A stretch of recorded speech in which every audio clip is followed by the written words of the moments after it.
If you have the courage to hear the full nightmare, stay till the end. And don't forget to subscribe and hit the bell to uncover more terrifying stories like this. I realized something was horribly wrong the night I saw my own shadow standing in the hallway before I even stepped out of my room. I had moved into the old Victorian house on Ashford Lane, Portland, just 3 days earlier. It looked peaceful from the outside. Quiet street, tall maple trees, and a faint smell of damp wood that reminded me of forgotten summers. But inside, the house carried a silence that wasn't normal, a heavy, breath-holding silence, like the walls were listening. That night, around 2:47 a.m., I woke to the sound of a light tap, tap, tap, almost like fingernails brushing the wooden floor. For a moment, I thought it was a branch hitting the window, but the sound was coming from the hallway. I got out of bed slowly, the cold air biting my skin. When I opened the door just a few inches, the dim glow of the corridor lamp revealed something impossible. A shadow stretching across the hallway wall. My shadow. Same shape, same shoulders, same stance. Except, I was still inside my room. I froze. My breath caught in my throat. The silence around me felt terrifyingly alive, like the entire corridor was holding a pulse I couldn't hear. The figure on the wall didn't move. It stood perfectly still, facing the attic stairs. The attic door was closed, yet the shadow pointed directly toward it. Its arm extended in a way mine wasn't. A chill crawled up my spine. I stepped back.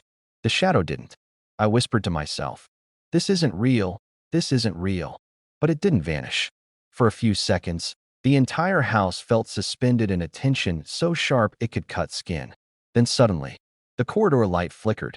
Once, twice, and on the third flicker, the shadow's head slowly tilted, as if turning to look at me through the crack in my door. My heart began pounding so loud the hallway silence felt like it was echoing it back at me. I closed the door gently, hands shaking, and pressed my back against it.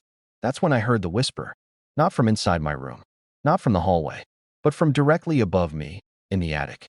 A soft, dragging sound, like something large being pulled across dusty floorboards. I didn't sleep the rest of the night.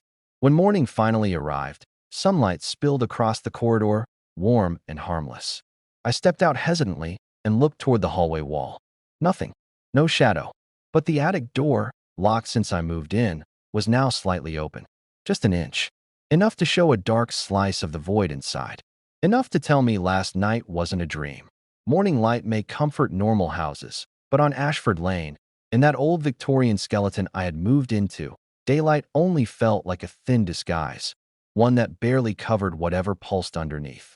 The inch-wide gap in the attic door bothered me all day. I tried to convince myself I had imagined it, but what doesn't move on its own, and shadows don't arrive ahead of their owners. The house sat unnervingly still as I made coffee in the narrow kitchen. Every few minutes, I found myself glancing at the staircase, half expecting to see something or someone watching.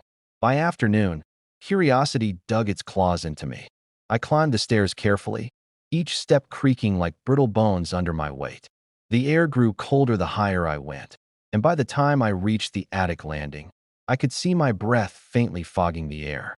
The attic door stood there, old white paint peeling off like dead skin. I placed my hand on the knob. It was warm. Warm, as if someone had been holding it moments ago. I felt something twist in my stomach. Slowly, I pushed the door open. The darkness inside swallowed the light from the hallway. Dusty air drifted out, carrying a strange scent, charcoal and damp paper, almost like an abandoned artist's studio. A single sliver of light from a tiny window cut across the room, illuminating particles dancing silently in the thick gloom. There was nothing inside at first glance. Just old boxes, some broken furniture, and the cold wooden floor. But then, a faint scrape echoed from the far side of the attic. I froze. Another scrape. Then a soft drag, like fabric being pulled across the floorboards. I leaned forward slightly, and that's when I saw it. Against the far wall was a large sheet of yellowed paper pinned unevenly to the wood. A charcoal sketch. A sketch of me. The hair, the jawline, the posture, it was unmistakably my silhouette. But the eyes were completely blacked out, scribbled so heavily the charcoal had dug into the paper. I stared at it, feeling a cold pressure spread through my chest. The sketch wasn't there when I moved in. The previous owner's boxes were dust-choked and untouched. This drawing looked fresh. My hands trembled as I took a step closer.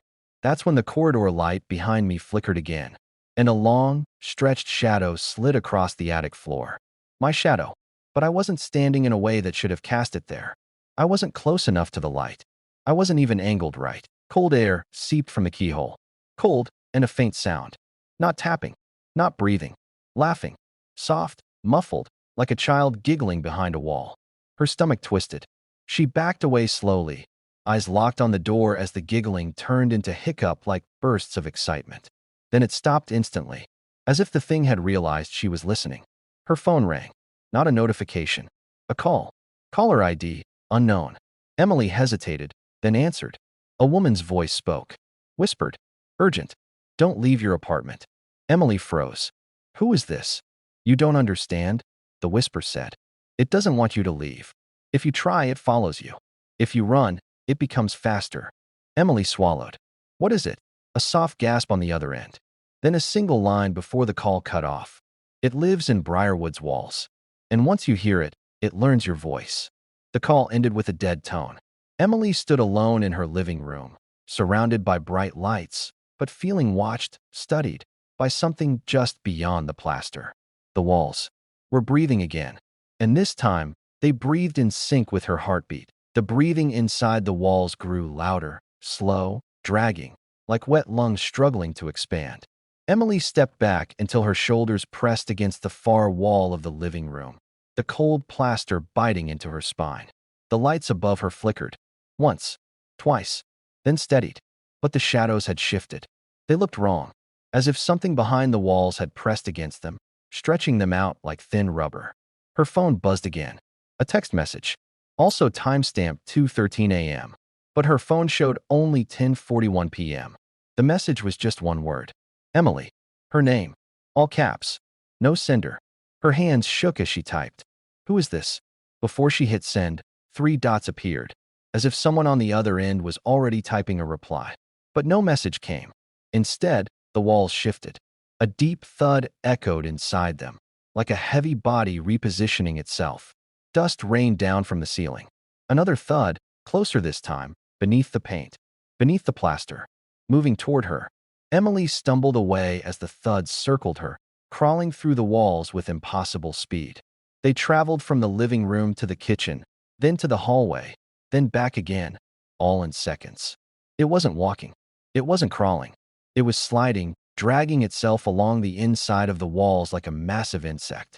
Her phone buzzed again. Another text. Stop moving. Emily froze.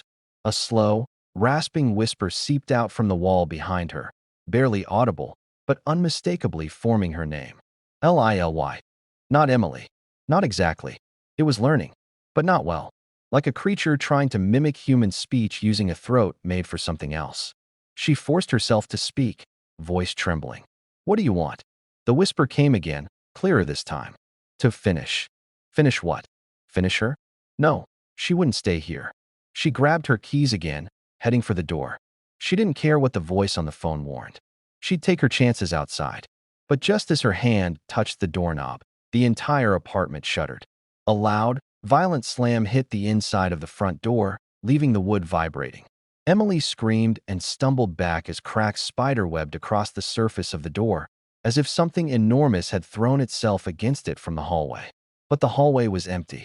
She could see it through the peephole, which meant the slam came from inside her apartment, not outside. Before she could run, her phone lit up. A voicemail. Automatic playback. Her own voice whispered through the speaker. Don't go near the walls. The message repeated, but on the second loop, something else joined in. Beneath the whisper, deeper, like another voice trying to speak with her vocal cords. Don't go near the walls. Emily dropped the phone, backing into the center of the room. And then she realized something horrifying. The breathing wasn't just coming from the walls anymore. It was coming from the floor beneath her feet. Emily froze, her heels pressing into the cold wooden floor as the rhythmic breathing grew louder, deeper, and more deliberate. Each inhale sounded like it was collecting the air from the entire apartment, and each exhale pushed against her chest. She bent down, placing her ear to the floor. The boards vibrated faintly, almost like a pulse beneath her fingertips. Then she heard it, a soft scraping. Something was moving underneath the floorboards. Panic surged. She grabbed the flashlight from the kitchen counter and shone it toward the gaps between the boards. Nothing. Only dark, empty spaces. A faint smell hit her. Iron. Metallic. Warm. Not fresh blood, she realized, but something worse, decayed. Like the apartment itself was rotting from the inside. Another soft whisper rose from beneath the floor. Emily, come down. I realized with a sickening clarity. The shadow wasn't just copying me. It was preparing to replace me. My own shadow from the first night had been a warning. A copy. A message. And now, the real danger had arrived. A figure capable of stepping out from darkness itself. A sudden creak from the stairs jerked me around. Nothing there. But the whisper returned, louder now. Not just my name. Ethan, upstairs now, before it's too late. I froze. The attic. Every instinct screamed at me to run. Every rational thought told me to call 911. But deep down, I knew that shadows and whispers don't follow ordinary rules. They wait. They hunt. They know fear. I took a deep breath and stepped forward, heading toward the staircase leading up to the attic, the place where everything had started. And as I ascended, the shadow stretched impossibly, following me, merging with the dim light, its presence growing heavier with each step. It was no longer just a shadow. It was something alive, something waiting to claim the house. And perhaps to claim me. The staircase groaned beneath my feet as I climbed toward the attic, the shadows shifting unnaturally along the walls like black veins crawling under skin. Every step tightened the air, making it heavy, suffocating, like breathing through wet cloth. Halfway up, the whisper returned. Soft. Close. Right behind my ear. Ethan, hurry. I spun around. Nothing. The hallway below sat eerily still, the dim light forming a pale, trembling circle on the wooden floor. But something felt off. Something in the geometry of the shadows changed. My shadow, cast by the flickering bulb, was there, but it wasn't moving the way it should. When I stepped up, it stepped back. When I turned my head, it stayed perfectly still. A cold pressure squeezed my chest. The shadow wasn't following me. It was watching me. I forced myself to keep climbing. The attic door loomed ahead, slightly open, a thin strip of darkness waiting like a gaping mouth. As I reached the landing, the temperature plummeted. My breath fogged out in white clouds, floating upward into the still air. I pushed the attic door open. The darkness inside greeted me like an old memory. The single dusty window cast a weak patch of gray light across the floor. And there, still pinned to the wooden wall, was the charcoal sketch of me. But something had changed. The blacked-out eyes were now cut out entirely, two oval holes torn through the paper. And behind those holes was nothing but darkness. Real, depthless darkness. I stepped closer, each heartbeat slamming against my ribs. The air smelled heavier than before, like burnt charcoal and damp soil, something old and rotting beneath the surface. Then I noticed it. A second sheet of paper tucked beneath the first. My fingers shook as I lifted the edge of the main sketch. The second drawing was newer, clearer, more detailed. It showed me standing in the attic, exactly where I was right now. Same window, same shadows, same angle. But in the drawing, I wasn't alone. A tall, featureless figure stood behind me, its hand resting on my shoulder. I whipped around. The attic was empty, but the air felt like 1,000 eyes were staring straight through me. My heartbeat thundered in my ears, drowning the silence for the first time since I arrived. Then, from the far corner of the attic, I heard a slow inhale. Not a creak, not the wind. A breath, long, deep, wet. I stepped back, my foot brushing something on the floor. I looked down. A trail of black dust, charcoal, leading behind a stack of old boxes. Something shifted there. A silhouette moved. A shape unfolded itself from the darkness like a long hidden limb waking up. A voice rose from that corner, low and trembling. You weren't supposed to come back upstairs. The attic swallowed the light, and something began crawling toward me. The figure in the attic emerged slowly, impossibly tall, moving with a fluid grace that no human should have. It was featureless, its body a void, absorbing the dim light. Yet its movements cast a shadow within a shadow, a black ripple across the floor. Every instinct screamed at me to run. My legs locked. My throat felt paralyzed. The air was thick, heavy, tasting like old ashes mixed with wet wood. My own heartbeat sounded deafening. The shadow stretched toward me, its elongated fingers brushing along the attic floor, making a soft scraping sound, like nails across metal. Each scrape vibrated in my chest, making my bones ache. I stumbled backward. My hand grabbed the edge of the dusty windowsill. Cold, splintered wood bit into my palm. The shadow paused, tilting its head slightly, mocking, patient, watching. Then the whisper returned, louder, clearer, closer. Step into the darkness, or stay, and it will claim you. I stumbled again, tripping over the edge of an old crate. The crate toppled with a loud crash, sending a cloud of dust swirling in the dim light. The shadow flinched, its fluid form rippling, but it didn't stop. I scrambled to my feet and ran toward the attic door. My hand clutched the knob, trying to pull it open, but it was stuck, locked from the outside. Panic surged. The shadow flowed closer, and I could feel a pressure in the room, as if the walls themselves were bending inward. My lungs burned with each breath. Then I remembered the trail of black charcoal dust. Slowly, I followed it toward a corner where boxes were stacked haphazardly. Beneath them, I saw the creaking shape of the old attic ladder, leading to a smaller loft above. It wasn't much, but it was my only escape. I grabbed the ladder and began climbing, each rung groaning under my weight. The shadow flowed after me, stretching, reshaping, reaching with a long, tendril-like arm. From above, a cold wind gusted. It smelled of charcoal and rotting paper, like the house itself exhaling. My foot hit the loft floor. I glanced back. The shadow paused at the ladder, waiting, patient, smiling with its absence of face. I crouched low, scanning the loft. Dust covered the wooden floor, boxes stacked against the walls, and a mirror leaning in the corner. I crept closer. My reflection stared back, but it wasn't just me. Behind my mirrored reflection, a black silhouette stood, mimicking every movement, stretching slightly longer than my own body. I gasped and stumbled.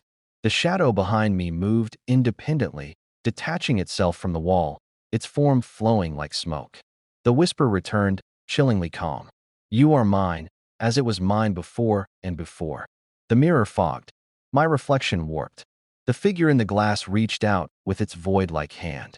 I realized in horror. It didn't just want me to see it. It wanted me inside it. I backed away toward the loft edge and froze. The attic door creaked open slowly from below. And I knew, whatever was behind that door wasn't waiting for me anymore. It was coming up. The attic door at the bottom of the ladder creaked wider, then wider still, until the darkness below yawned open like a vast, breathing throat. I froze at the loft's edge, gripping the wooden beam so tightly my knuckles whitened. My breath steamed in the cold air.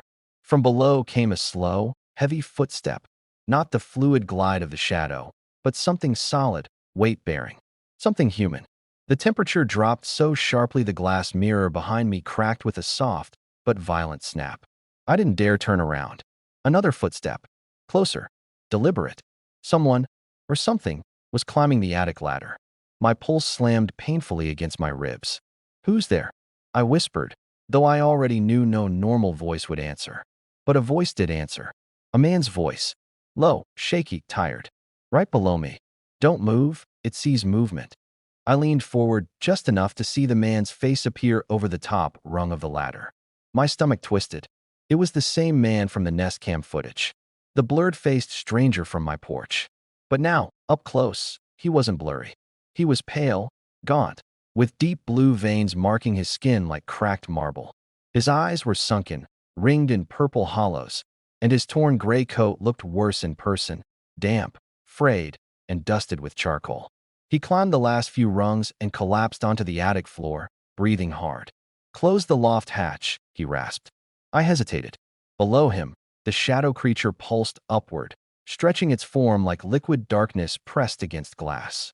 Close it, he shouted. I grabbed the loft's wooden hatch and slammed it shut just as the shadow's hand surged upward, smearing a long black streak across the wood. The man grabbed my shoulder, his grip ice cold. It followed you, he whispered. It woke up because you moved into this house. His voice cracked as he spoke, like he hadn't used it in years. I stared at him. Who are you? He swallowed, eyes trembling. My name is Daniel. Daniel Rook. My breath caught. That name. I had seen it.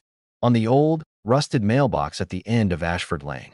The mailbox I thought belonged to the previous owner. "You lived here?" I asked. His voice trembled. "I still do." Before I could respond, the loft hatch beneath us buckled. Once, twice. The wood flexed inward, as though something heavy was pressing from below. Daniel's face turned pale. "It knows you're with me. It's trying to finish what it started." "Finish what?" I whispered. He looked at me with hollow, haunted eyes. "The shadow doesn't just copy people," he said. "It replaces them." My stomach dropped. Below us, the hatch cracked sharply, a long fracture splitting down the center. The whole loft shook as the shadow forcefully rammed the wood. Daniel grabbed my arm. "We need to get out before it takes your shape." Another violent slam. Dust rained from the ceiling. The hatch split open, and from the darkness below, a hand like liquid night reached through. The power didn't just go out this time. Every light in Block 47 died at once, as if something had inhaled all the electricity in one slow, greedy breath. The corridor outside my apartment turned completely black, except for the faint red emergency bulb that flickered like a heartbeat running out of blood. I pressed my back against the door, clutching the recording device that had captured Aiden's whispers from the night he vanished. The last thing he said, before the line drowned in static, echoed inside my head. "Don't look at its face, no matter what." A sudden thud hit my door. Not a knock. Not like a human. More like someone had thrown their entire weight against it, testing its strength and enjoying the sound. I held my breath. Then, slowly, a shadow leaked from the gap beneath the door, not moving like smoke, more like thick oil pushing itself through a too small space. The shape stretched across the floor, long and crooked like broken fingers reaching for me. The hallway outside was silent. No footsteps, no breathing, no human presence at all. But then, a whisper slithered through the keyhole. "Open the door, Lucas. I finally found you." It wasn't Aiden's voice. It wasn't even close. It sounded like 100 overlapping tones. Children, adults, old men, infants, all speaking the same sentence in a single, cracked harmony. My pulse hammered in my ears. I didn't answer. I didn't move. The whisper changed. "You left the gate unlocked." Someone walked in. A chill wrapped around my spine. The front gate of the abandoned school. Yes. In part 3, I had run out without locking it. It had been waiting since then, watching, following me back. The recording device in my hand suddenly turned on by itself. The LED flashed, and Aiden's distorted voice played again. Only this time, there were new words that weren't there before. "It copies. It learns. It becomes the last person you failed to save." My fingers trembled. Outside, the thing dragged its knuckles slowly across my door, scraping, scraping, scraping, until a thin crack appeared in the wood. Then it began to laugh. Not loud, not aggressive, soft, childlike, almost playful. "Open it, or I'll show you his face right here." I squeezed my eyes shut. Aiden's warning repeated in my skull, "Don't look at its face." The emergency light outside faded completely. Darkness swallowed everything. And then, silence. No knocking, no whispering, no shadow under the door. Just quiet. I dared to breathe again. When I glanced at the door, there was now a handprint on it. Large, inhuman, pressed into the wood from the inside. My heart stopped. Because I hadn't opened the door. Something else had. And from the far corner of my apartment, a voice I knew too well whispered, "Lucas, why didn't you wait for me?" And now, she existed in two forms. The real Emily trapped inside, and the imitation walking, speaking, and watching the outside world. She struggled, tried to push away the black hands. But the reflection smiled wider, whispering, "We never stop. Never, never, never." Emily's vision blurred. The void began folding, stretching, compressing around her. She tried to reach the edge of the light, but it moved away, always just out of reach. Then, just as her strength failed, the void stilled. Silence. Absolute silence. A single phrase echoed in her mind. Calm, deliberate, and human. "And now you're one of us." Her last thought, before the darkness swallowed her completely. The sounds never stopped, and now, they are inside me, forever. The screen goes black. Somewhere in Portland, Emily's apartment is quiet. The front door is locked.